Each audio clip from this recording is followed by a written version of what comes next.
Meus amigos, minhas amigas, esse é um vídeo de desabafo. É um vídeo que eu vou falar um pouco sobre minha vida, minhas escolhas, minhas decisões e tudo que eu já enfrentei e enfrento até hoje por conta disso. Geralmente, as pessoas que despertam, elas mudam caminhos, mudam rotas e isso incomoda, infelizmente, a muita gente. Sou professor por formação, não é? E lidei com sala de aula durante alguns anos de minha vida e trabalhando duro, trabalhando de maneira muito disciplinada, trabalhando sério, né?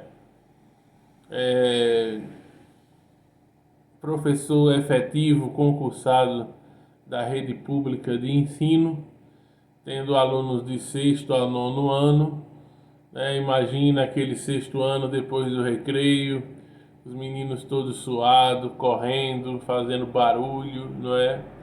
Aquelas turmas mais trabalhosas que todo professor sabe, aqueles alunos que provocam, que tentam provocar, irritar o professor, né?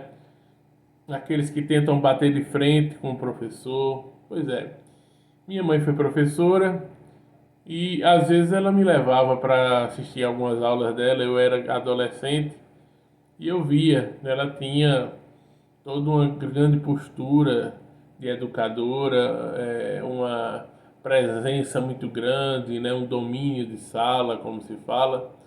Mas mesmo todos os professores capacitados com domínio de sala e tudo mais, hoje em dia trabalhar na educação é uma das profissões mais estressantes, se não a mais estressante que tem. Comprovadamente, já foram feitas pesquisas nesse sentido, já foram feitos levantamentos nesse sentido, de que trabalhar com educação é um dos trabalhos mais desgastantes, que mais cansam físico e mental as pessoas.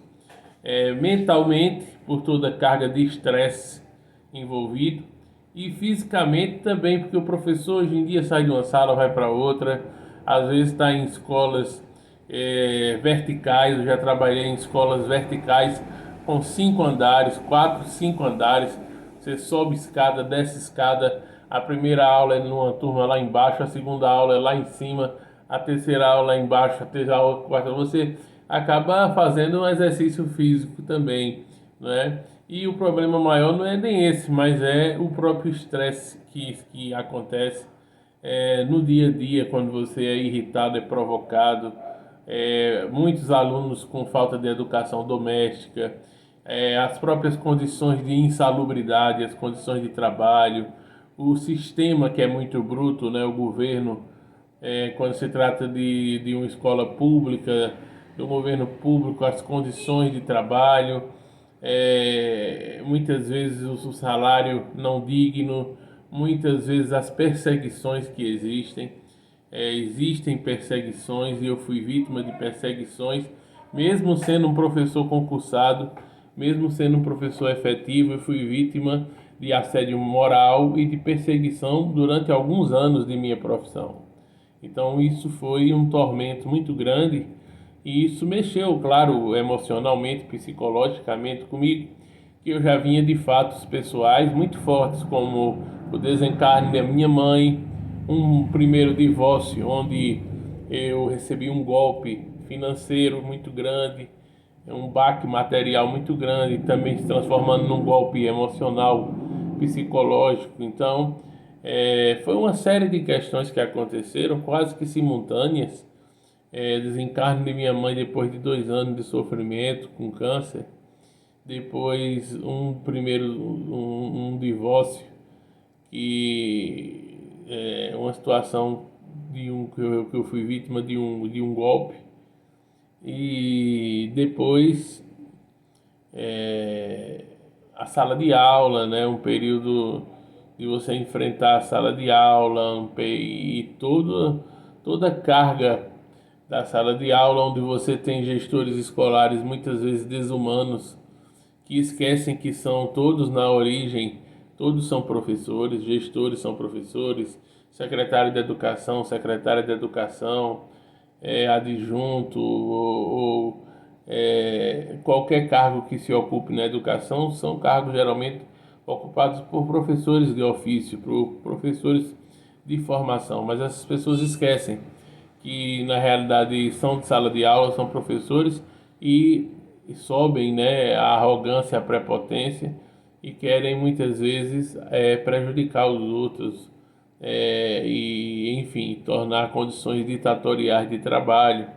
Além de que, pelo menos na minha cidade, eu não quero generalizar, mas na cidade que eu trabalhei na educação, é uma cidade cheia de cobras e lagartos no meio, de muita gente traiçoeira, de muita gente, como a gente fala na linguagem popular aqui, cruzeteira, né? É uma expressão aqui da região e para vocês de todo o Brasil significa uma pessoa peçonhenta, uma pessoa venenosa, pessoas peçonhentas, pessoas venenosas, pessoas capazes de fazer articulações levianas para tentar prejudicar os próprios colegas de trabalho. Então a própria classe do professorado ela é desunida, embora em alguns momentos pareça unida. Embora em alguns momentos pareça unida quando tem reivindicações de algumas coisas, de melhoria de trabalho, reuniões sindicais, eu já participei de muitas reuniões sindicais. Eu até ingenuamente já coloquei muito minha cara a tapa em discursos de sindicato, em defesa da educação, em defesa de colegas e em defesa minha mesmo. Eu já coloquei muito minha cara a tapa em grupos, reuniões sindicais, pegar o microfone, falar, me expor de certa forma em movimentos grevistas, tudo isso em nome de melhores condições de trabalho. E essa exposição minha, às vezes ingênua, também acarretava uma perseguição maior, né? E eu fui perseguido durante alguns anos e sofri assédio moral mesmo sendo um professor efetivo. E na época eu estava muito envolvido com o espiritismo, com a doutrina espírita, e tem aquela coisa espírita, não é, de relevar, de deixar porque tudo isso é kármico, ou porque tudo isso eu teria que passar, então teria que levar numa boa, não era para eu também responder. Então eu levei até assim, posso dizer, com a sabedoria tudo isso, sabe? Os anos que eu passei sofrendo perseguição e assédio moral no ambiente de trabalho, em alguns momentos recorri ao sindicato, o sindicato deu uma proteção, deu um suporte a grupos também de professores, amigos que de certa forma me ajudaram em alguns momentos, mas foi tudo muito minha vida na educação, embora eu tenha feito um bom papel como professor e tenha aí meus ex-alunos e ex-alunas hoje em dia para comprovar isso. Muitas vezes hoje eu os vejo adultos nas redes sociais, me seguem ou me encontram às vezes na rua e me elogiam.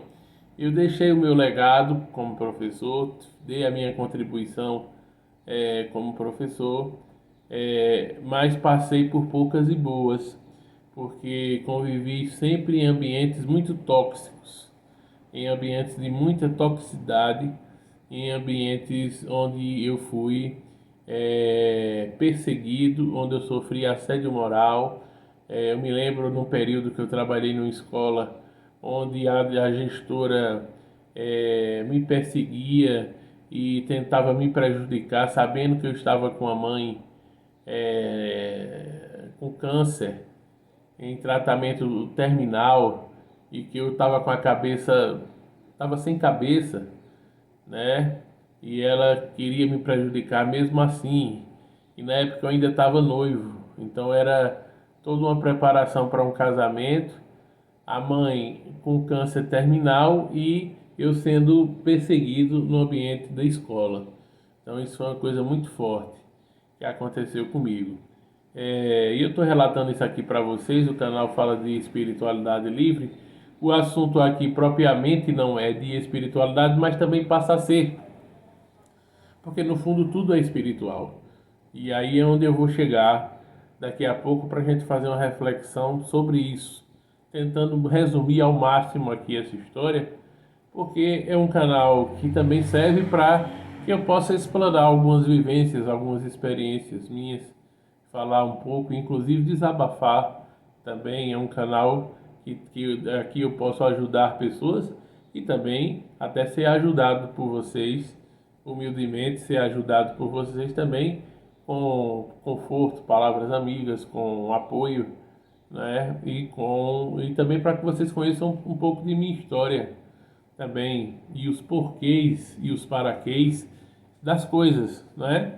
Então, professor concursado, depois houve um primeiro processo seletivo para gestor escolar na rede municipal de ensino, qual eu fiz, fui aprovado, inclusive eu fiz uma das melhores provas de toda a rede e, modéstia à parte, realmente, com muito mérito, eu fui gestor escolar de duas grandes escolas, escolas de grande porte, com mais de 1.000 alunos aqui na cidade. Foi uma experiência muito forte para mim e acabou que eu fui gestor. Uma das escolas que eu fui gestor foi justamente uma das escolas que eu havia passado perseguição, que eu havia sofrido perseguição pela gestora da época. E aí eu volto para ser gestor, volto para aquela escola como gestor. Eu que era um professor perseguido, volto como gestor. Isso foi uma grande vitória para mim e muitos colegas que estavam lá, que foram da minha época como professor, estavam ainda quando eu voltei como gestor e eles reconheceram isso e aplaudiram isso, a vitória da vida, né? A vitória de eu ter voltado como um gestor para aquele mesmo ambiente.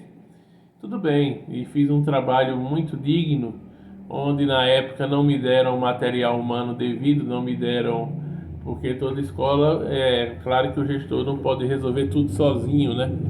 Ele precisa de apoio, precisa de uma equipe de coordenação pedagógica, secretaria escolar, e um grupo de professores comprometido, toda uma equipe, enfim, todos são importantes, a equipe de limpeza, a equipe de tudo. E era uma escola muito grande e uma escola cheia de problemas diversos que eu tive que gerenciar, né? E mesmo sem ser um administrador, né? Eu era um educador, um professor, e aí você tem que também passar a administrar conflitos, a fazer muito essa parte de conciliar conflitos, né? Fazer uma conciliação de conflitos, de interesses, né? E é uma série de coisas. Então, assim, foi um período que me ensinou muito e que eu trabalhei muito. Foi o período que eu mais trabalhei na minha vida. Lembro que nesses 2 anos que eu fiquei como gestor escolar, num desses anos eu trabalhava praticamente os 3 turnos. E era um trabalho intenso para coordenar, por exemplo, um turno da noite com adolescentes e jovens adultos, onde a maioria vinha de comunidade de favela, de comunidade pobre, onde a maioria tinha envolvimento grande com drogas, com tráfico de drogas, com violência, muita violência em casa, desestrutura familiar total, e eu tinha que lidar com esse pessoal, com alunos e alunas muito violentos. Para você ter uma ideia, quando eu entrei lá como gestor, havia sido registrado um caso há uma semana de uma aluna por volta de seus 18, 19, 20 anos de idade, que havia batido numa policial militar, havia batido numa PM dentro do ambiente da escola. A PM esteve lá dentro fazendo uma olhada, né, dando uma vistoria, olhando pela segurança, e uma mulher PM foi violentada, sofreu violência por uma aluna da escola, dentro do ambiente escolar. E essa aluna continuou lá na minha época como gestor, e eu tive que segurar ela, segurar os ímpetos dela e conversar com ela, ter todo um processo psicológico, né, de convencimento, de persuasão com essa aluna. E não só ela, foram vários casos. Tinha casos lá de alunos que eram assassinos, que eram aparentemente calmos, tranquilos, mas viciados em droga e que já tinham assassinados, muitos assassinatos nas costas, né? Enfim, estou dando só esses exemplos para ver como não foi fácil. Eu tive que lidar, isso foi em uma escola, em outra escola eu tive que lidar com casos justamente sem ter uma equipe formada. A secretaria, porque o sistema é assim, né? O sistema é bruto.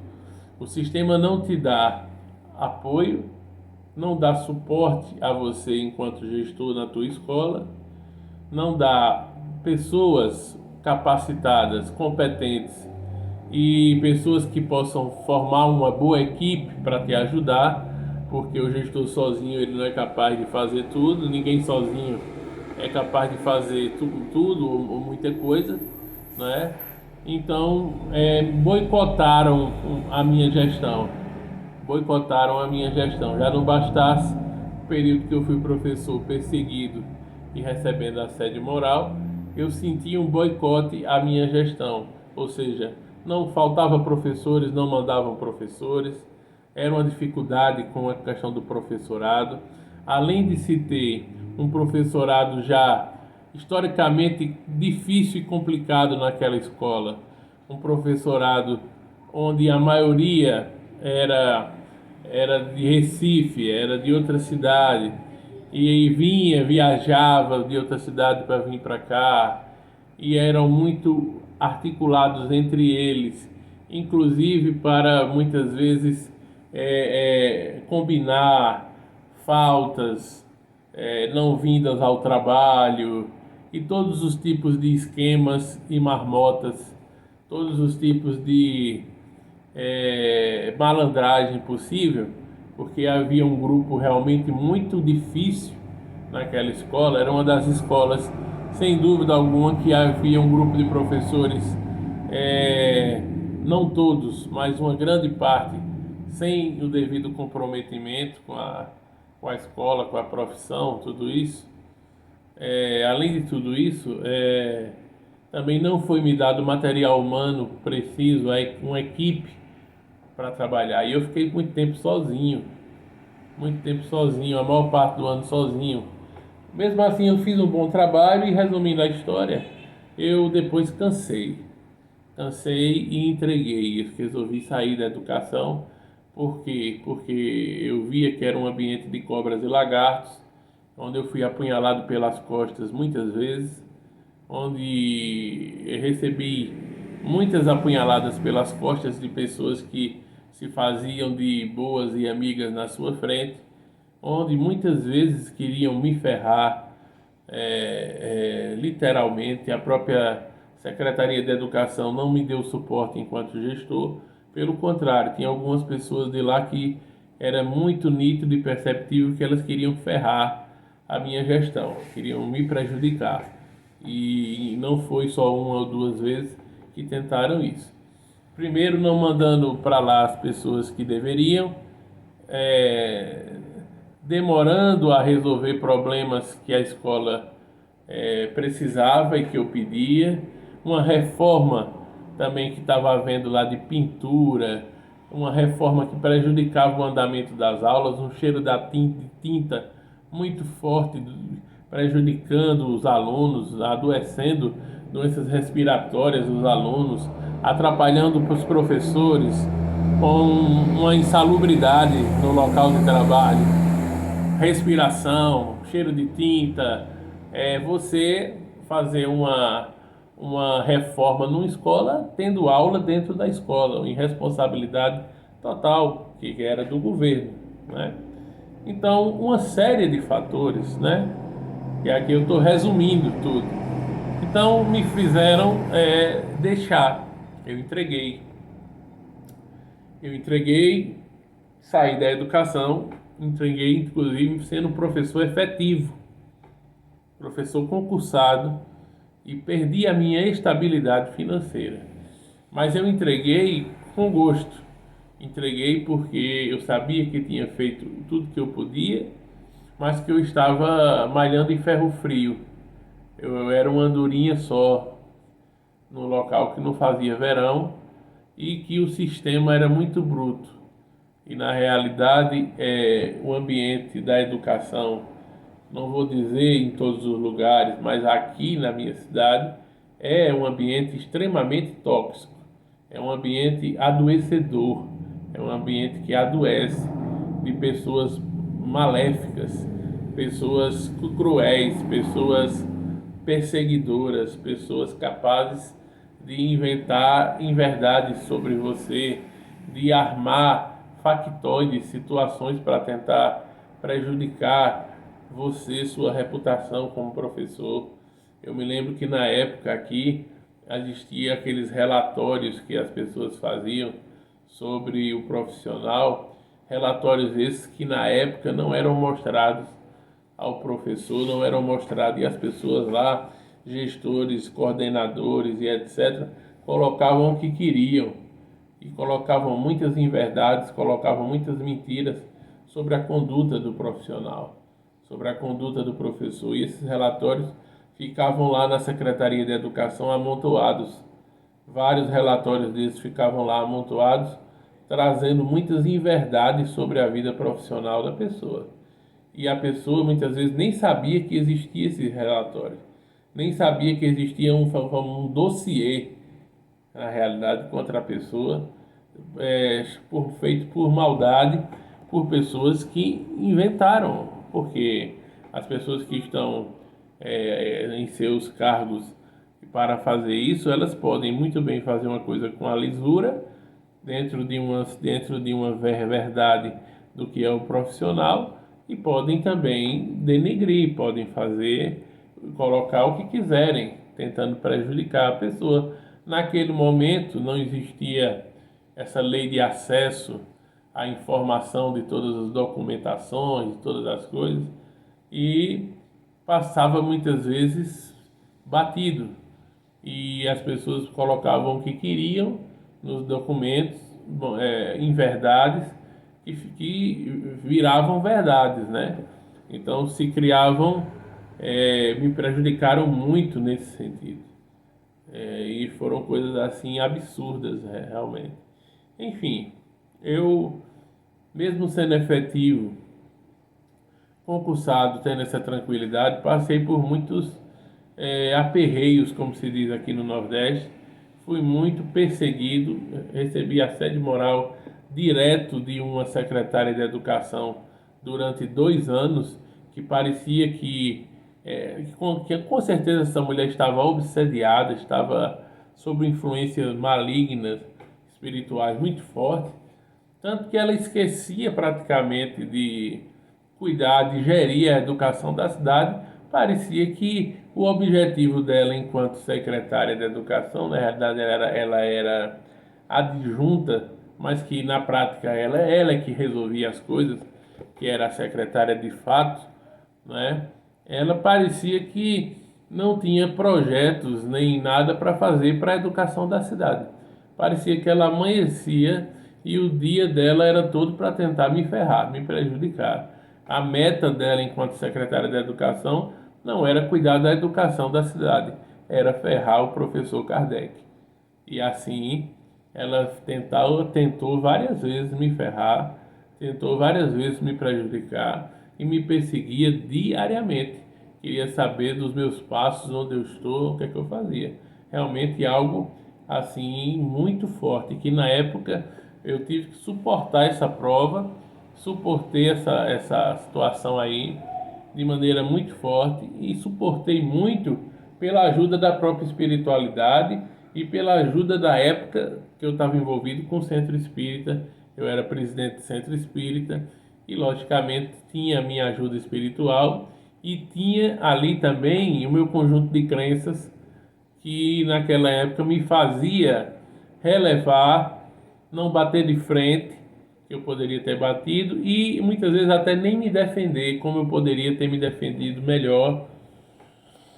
Busquei em alguns momentos o sindicato, como falei, e alguns colegas, professores que me ajudaram, mas eu poderia e até deveria ter mostrado garras e dentes mais fortes na época, mas as minhas crenças religiosas não permitiam. Então além de tudo, eu era manso, né? quando eu tinha tudo para ser raivoso. Eu era manso, aceitava, não concordava, tomava minhas precauções, no sentido de defesa, né? Mas eu poderia ter sido mais incisivo, ter cortado aquela situação, porque era nitidamente uma pessoa obsediada, era alguma influência espiritual fortíssima que ela estava recebendo para tentar me prejudicar o tempo todo. Parecia que ela não tinha, e realmente ela não tinha meta, objetivo, planejamento para a educação da cidade, para nada, porque não aconteceu nada. O objetivo dela era me prejudicar.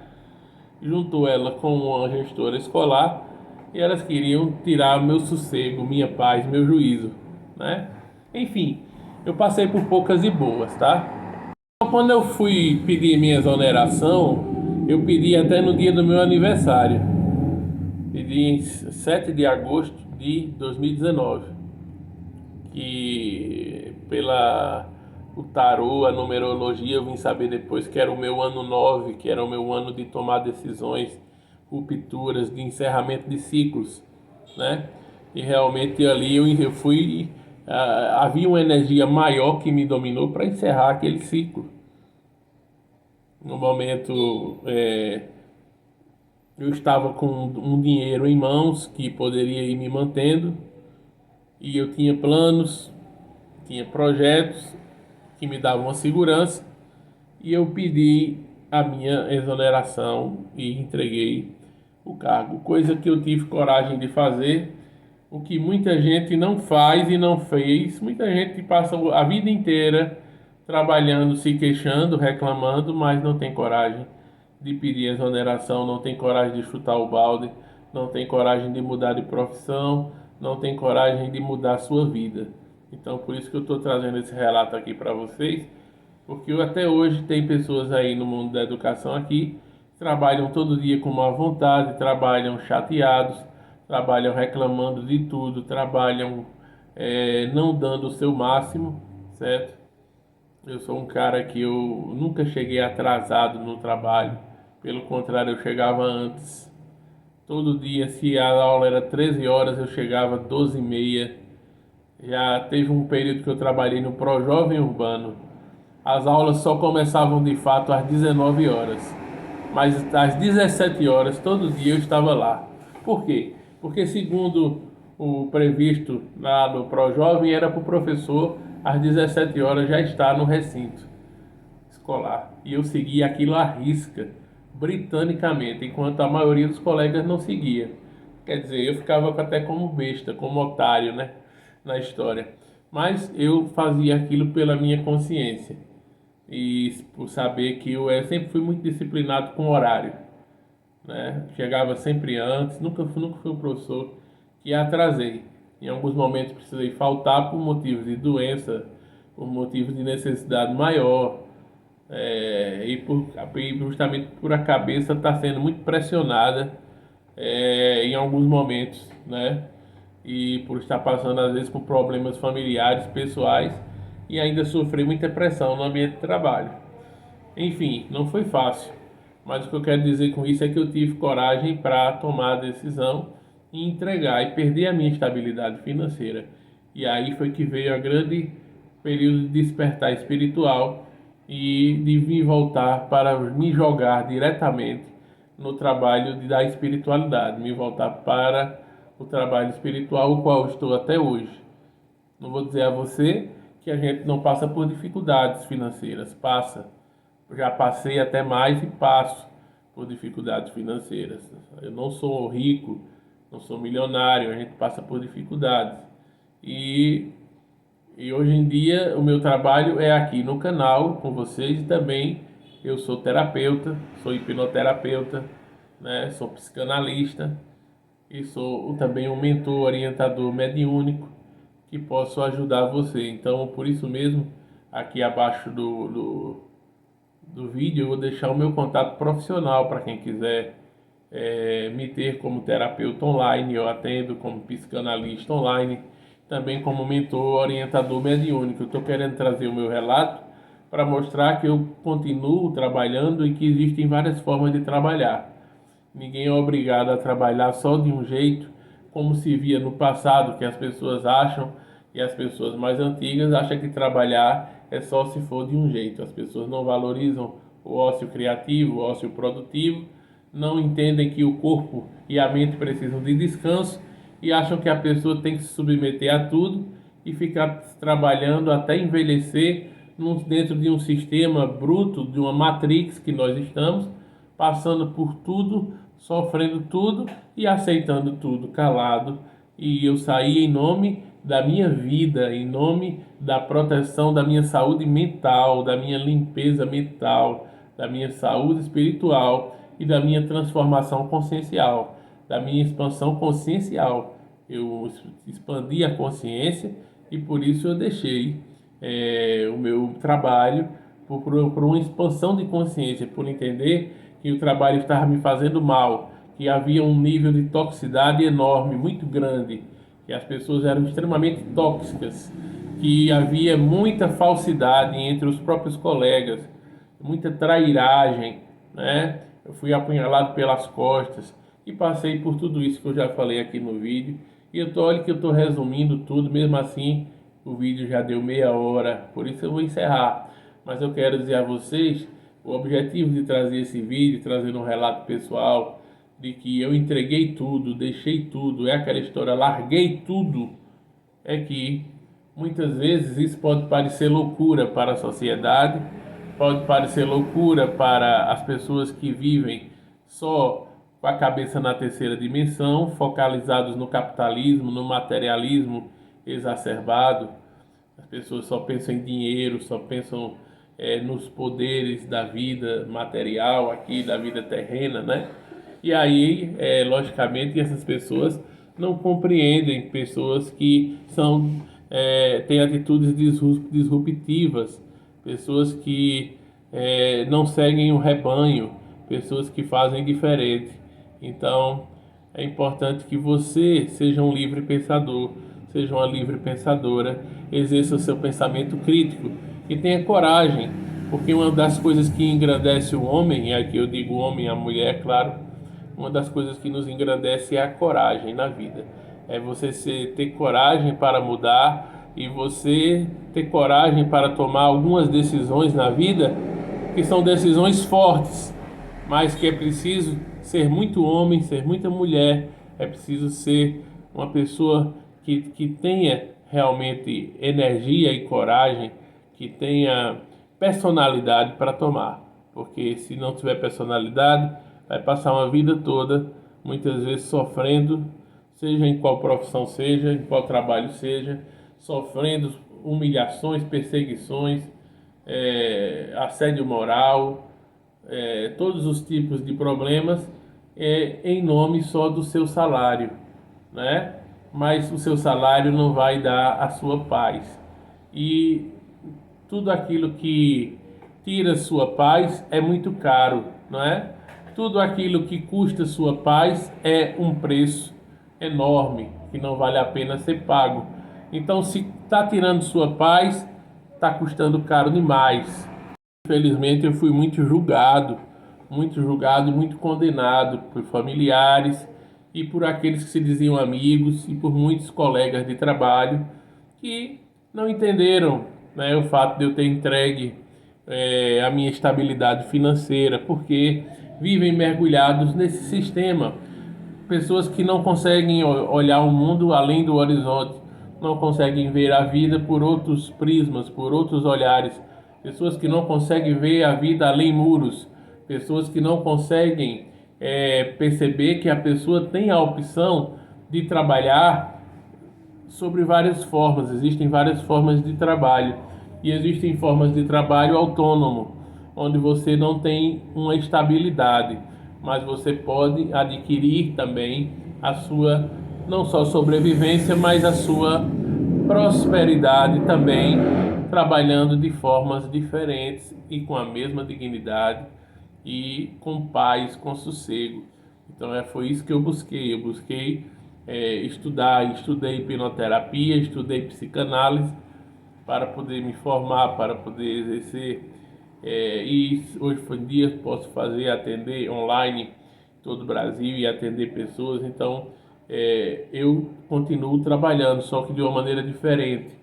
E até mesmo o meu corpo e a minha mente pediu uma desaceleração para a minha própria saúde, para a minha própria vida. Então, não me arrependo nunca da decisão que tomei. Teve gente que me criticou, me condenou, me julgou profundamente e até hoje acha que eu fui louco, que eu tomei uma atitude errada. Só que elas não viveram o que eu vivi, não passaram o que eu passei, não sofreram o que eu sofri, não sentiram na pele o que eu senti. Então, para elas que vivem mergulhadas só no mundo material e no mundo das ilusões da Matrix, elas não sabem o que é você ter uma expansão consciencial, você mudar paradigmas, você buscar continuar trabalhando, mas em algo que te dê prazer, que te dê alegria, em algo que de repente você não tenha uma estabilidade, que você passe por algumas dificuldades até, mas que você trabalhe sem precisar ser escravo. Por que essa necessidade de que todos temos que ser escravos? Fomos ensinados a ser escravos. Fomos ensinados que temos que ter patrão e temos que ser escravizados, temos que ser dominados, chicoteados pelo sistema. Fomos ensinados que tem que ser assim. Fomos ensinados que não podemos ter opção de escolha e nós podemos sim escolher. Não só podemos, como devemos.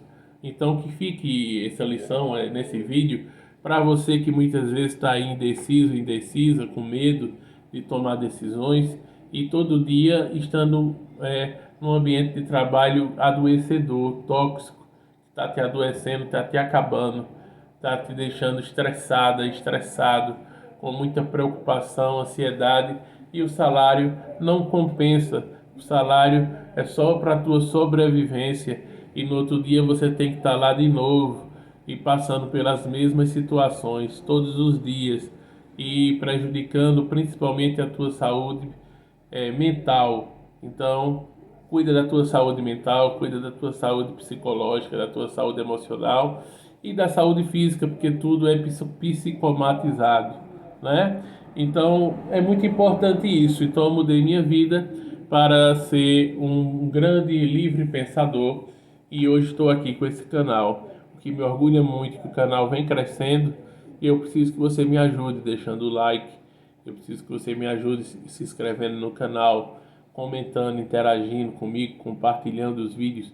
Um vídeo como esse pode ajudar muita gente, muitas pessoas que estão aí precisando de um incentivo, de uma palavra, de que é possível viver fora desse sistema Matrix controlador que a gente quer determinar o que a gente tem que fazer, quer determinar o que a gente tem que fazer, determinar onde a gente tem que trabalhar, quantas horas a gente tem que trabalhar por dia, e não é assim, porque nós temos que preservar a nossa saúde, a nossa vida, e muitas vezes temos que desacelerar, principalmente quando conhecemos o nosso corpo, nossas fragilidades, potencialidades, quando conhecemos e sabemos tudo que passamos e que já sofremos, e que temos que ter cuidados, principalmente quando temos mediunidade aflorada, mediunidade ostensiva e quando temos uma vocação, quando temos uma missão, digamos aqui, e eu digo isso de verdade, uma missão espiritual,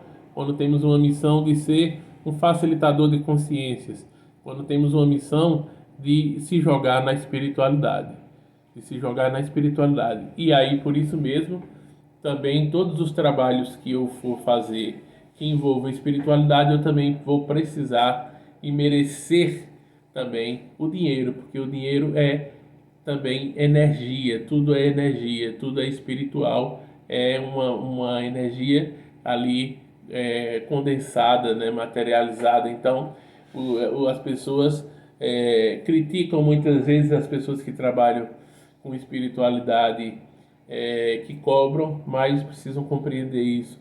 Estão trabalhando, estão oferecendo um serviço e precisam ser, naturalmente, isso é uma coisa muito natural, precisam ser remuneradas por isso. Então, é importante reconhecer isso. E eu trabalho com terapia, que terapia não tem nada a ver com o trabalho de espiritualidade. Sou um terapeuta, um profissional. Não é ser terapeuta, é um trabalho como qualquer outro. Ser psicanalista é um trabalho como qualquer outro. E o trabalho que eu faço de orientação mediúnica, de ajuda mediúnica ou de orientação espiritual, facilitação de espiritualidade, esse sim é um trabalho que se volta para as questões espirituais, onde eu posso ajudar com as minhas vivências, minhas experiências e, naturalmente, também cobrar um preço justo por isso, sem ser uma pessoa que vai sempre buscando o equilíbrio, nunca sugando ninguém e nunca também colocando valores exacerbados, é, nunca causando mal a ninguém, nunca causando também valores fora de uma condição de normalidade, sempre trabalhando com a justiça diante daquilo também que é merecido pelos trabalhos que eu desempenho, que são qualificados, ok? Então, desculpa aí o vídeo um pouco longo, mas eu tinha que explicar. Esse é daqueles vídeos que é para aquela pessoa que não quer só assistir vídeo de 5 minutos ou 10, que quer realmente conhecer um pouco mais sobre mim, sobre o canal, sobre o que é que eu estou fazendo aqui. E eu sei muito bem o que eu estou fazendo, e eu sei que eu tenho um chamado, eu tenho uma missão espiritual, e eu sei também que esse ano de 2025 é um ano decisivo em minha vida, em muitos aspectos, para que eu possa continuar cada vez mais forte com esse trabalho aqui do canal. Por isso eu preciso da ajuda de vocês, deixando o like, se inscrevendo, comentando, interagindo, compartilhando. E também, quem puder me procurar profissionalmente, está aqui meu contato abaixo. Lembrando a vocês de que eu vivo dignamente e quero viver de maneira muito digna com o suor do meu rosto, trabalhando. E para isso eu preciso que vocês cada vez mais continuem me procurando, e meu contato está aqui abaixo, tá certo? E é isso. Então, existem muitos julgadores de plantão, condenadores que não sabem da missa um terço, não sabem o porquê das coisas, não sabem o que a gente passou e condenam a gente, só que eles não estão olhando para o horizonte maior, não estão olhando para a espiritualidade, só olham para as coisas do mundo, para as coisas da terra, de um mundo passageiro, de um mundo efêmero, de um mundo transitório, cheio de ilusões, dominado por ilusões. Eles ficam perdidos nas ilusões e ficam julgando e condenando os que despertam, os que acordaram. E eles é que estão dormindo, criticando, julgando e condenando aqueles que acordam e aqueles que fazem diferente. Porque nessa sociedade dos iguais, os que são diferentes é que são vistos como loucos, que são vistos, que são julgados, condenados e etc. Cabe a nós ter personalidade, força, coragem para sermos quem nós somos, ou seja, torna-te quem tu és, como diz Friedrich Nietzsche, e viver o nosso processo de individuação, como diz Carl Gustav Jung. É necessário ter coragem. Só os fortes e corajosos fazem isso que eu fiz. E nisso eu posso ter certeza que eu sou e que eu não ando só. E até hoje estou aqui forte e fortalecido, apesar de às vezes algumas quedas e baques, mas eu não ando só. Então, meu amigo, não mexe comigo que eu não ando só. Não acho que eu estou sozinho, que aí você vai quebrar a cara, você vai se enganar comigo, tá certo? Eu não ando só e todos que me protegem não dormem. Portanto, é importante saber disso. E que todas as decisões que eu tomei foram baseadas na minha vida, nas minhas vivências. Portanto, cada um cuide da sua vida e não fale daquilo que não sabe. Um grande abraço a todos.